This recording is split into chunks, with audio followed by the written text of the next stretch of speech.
घोड़े और गधे की कहानी। रामपुर नामक एक गांव में राज नाम का एक व्यापारी रहा करता था। उसके पास एक गधा और एक घोड़ा था।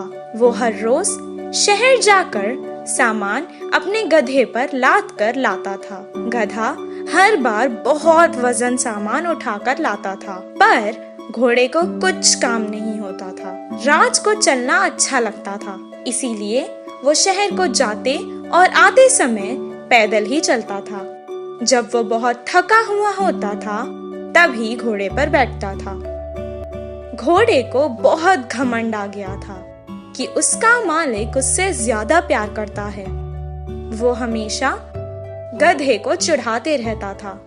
एक दिन गधे पर बहुत ज्यादा बोझ था।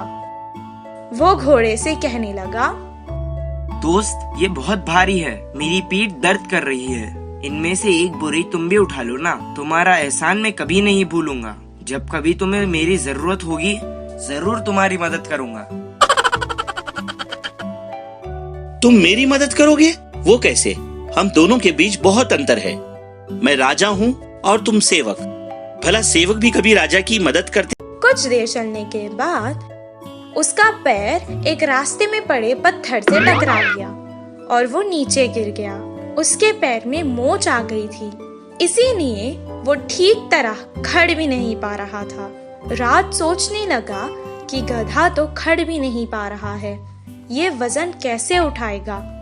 वो सारी बोरियां घोड़े पर डालकर घर जाना चाहता था। मालिक, ये गधा कामचोर है, काम से बचने के लिए नाटक कर रहा है। अगर आपको यकीन नहीं होता तो एक बार इसकी जांच कर ले।